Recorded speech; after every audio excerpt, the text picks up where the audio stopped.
que je me bagarre sur certains terrains et qu'il arrive, qu'il y a certaines synthèses qui se font au sein des médias et tout, ça fait du bien, quoi. On a l'impression que d'un seul coup, c'est une forme de délivrance. Moi, je rappelle pour ceux qui seraient pas encore au courant que moi, j'ai été victime d'un pédophile quand j'étais enfant et que c'est une excellente raison pour me sentir concernée et pour œuvrer sur ce sujet en particulier. Alors, il y a des gens que ça dérange, hein, il y a des gens que ça emmerde, évidemment, hein, qu'on parle de pédophilie et qu'on dénonce et qu'on œuvre à faire avancer la loi sous tous les angles. Il y a des gens qui trouvent que elles commencent à faire bien chier les victimes. Hein. Elle a toujours raconté, elles ont souffert. And so what? And so what? Bah oui, le gros problème, il réside dans la chose suivante. C'est que quand quelqu'un subit une agression sexuelle, quel que soit le contexte, et qu'il en parle autour de lui, autour de l'enfant en général, on lui dit il faut oublier. Il faut oublier. Mon ex, c'est ce qu'il m'avait dit aussi. Mais bon, comment dire, il faut comprendre aussi, je suis pas dans le reproche, hein, que ce soit à son encontre lui ou d'autres,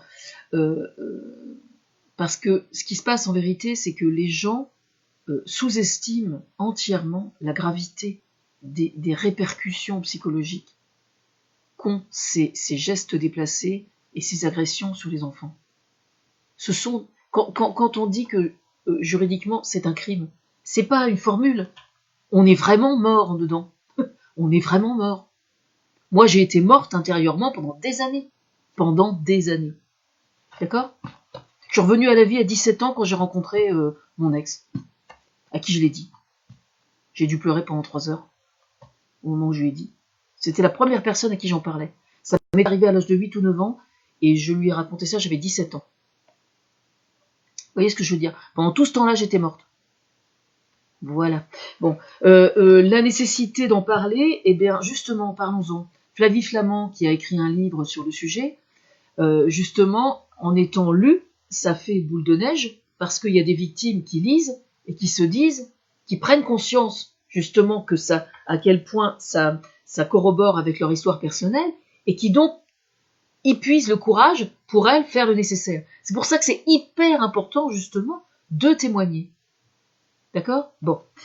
Ça, c'est fait. Donc, je suis très enjouée ce matin parce que ça tient la route, quoi. Alors, bougez pas. Que je vous lise quand même la présentation de ma vidéo. Alors, je parle de tronc commun.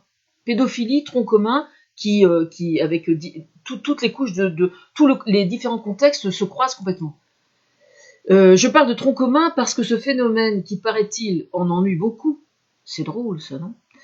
Enfin, moi, ça me fait rire. Qu'il y ait des gens, aujourd'hui, en 2020, qui se trouvent un peu incommodés par le fait « on n'arrête pas de parler pédophiles ». Ah oui, moi, ça m'amuse. Alors ça, moi, je trouve ça mais hilarant. Hilarant, vraiment, je vous jure. Alors bref, les différents secteurs, église, sport, éducation, famille. Moi, j'ai jamais eu de problème sur cet angle-là, hein. Mais franchement, enfin, j'ai jamais eu de problème. C'est-à-dire que c'était pas... À partir du moment où j'avais choisi de fermer ma gueule, si vous voulez, j'étais mal placée pour exiger d'eux qu'ils puissent m'aider, puisque j'avais choisi de ne rien dire. C'est un autre problème. Alors, j'ai mis dans la présentation de la vidéo 2 liens. Un lien de France Inter, enfin c'est 2 liens de France Inter. Mais comme c'est étrange. Un des 2 liens de France Inter. Alors le premier, c'est au sujet du directeur du journal L'Équipe, qui a fait un travail absolument admirable sur le sujet.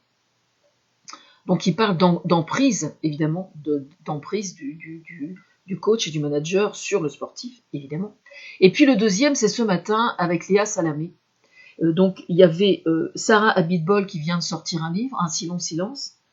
Et puis Roxana, je la sens encore extrêmement fragile. Hein. C'est pour ça qu'elle n'était pas en direct d'ailleurs. Et donc voilà, Sarah Abitbol donc. Et puis la ministre des Sports, Roxana Ramassineanu. Je suis désolée, elle peut pas s'appeler Martin comme tout le monde.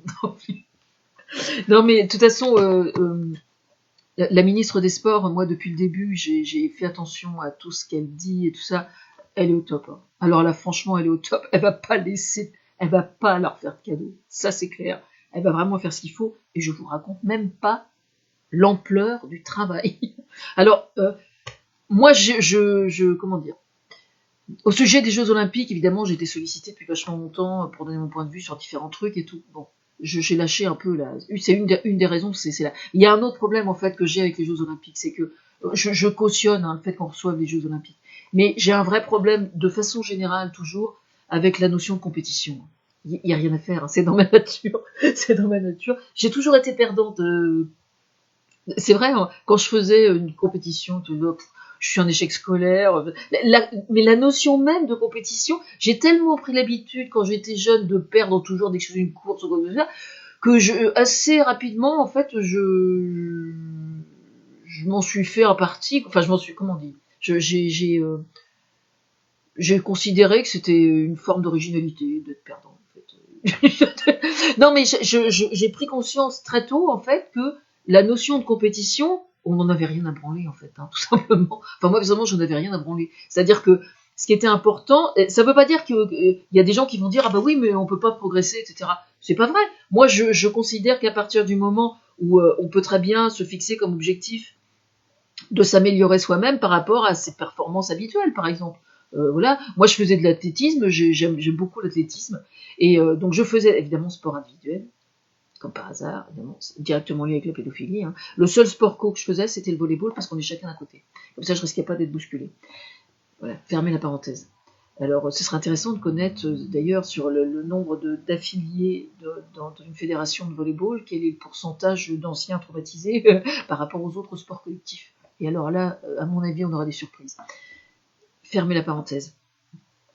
Tout ça pour dire que je fais très attention au sujet du sport parce que à partir du moment où j'étais consciente de mon problème, j'ai toujours mis sur pied un certain nombre de stratégies pour gérer mon histoire si particulière du mieux que je pouvais. Et donc je m'appuyais sur le sport aussi quand j'étais adolescente. Donc il y a plein de choses que j'ai appris à nager toute seule par exemple. Et donc du coup, comme j'ai appris à nager toute seule, j'ai appris à nager mal. Et donc le jour quand j'ai passé le sport au brevet des collèges, je suis incapable de plonger. Donc j'ai plongé, je sais pas comment j'ai fait, c'était horrible. Enfin bref. Et j'ai dû nager 5 mètres. Et comme j'ai appris à nager seule, il y avait personne pour corriger les mauvais gestes. Et donc j'avais toujours le talon gauche qui ressortait de l'eau. Le prof de sport et tout, il dit oh, allez, il va virer ça faisait... Rétrospectivement, ça m'a toujours fait rire, par contre. Comme quoi, il faut toujours voir le bon côté des choses.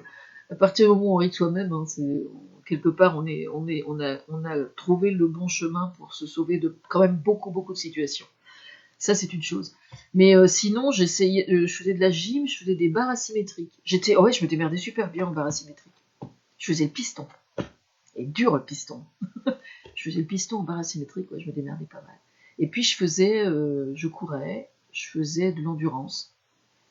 Et le goût du sang dans la bouche, là, vous voyez ce que je veux dire, dans le larynx.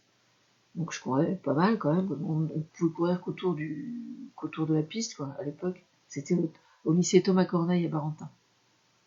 Voilà. Enfin, j'étais à Catherine Bernard à côté. Qu'est-ce que je voulais dire? Mais moi, à l'époque, quand j'y étais, le collège était avec le lycée, si vous voulez. Bon, revenons à Roxana Ramassineanu. Je pense que ça va la faire rigoler. Non, mais il faut aller écouter ce matin. Parce que moi, depuis des années, évidemment, je me suis penchée sur le problème, vous pensez bien. Parce que, justement, avec l'expérience que j'ai eue, moi, de la façon dont j'ai moi-même utilisé le sport pour essayer d'aller le moins mal possible, si vous voulez, à partir de là, évidemment, je pensais bien que j'avais l'œil. Comme dirait l'autre.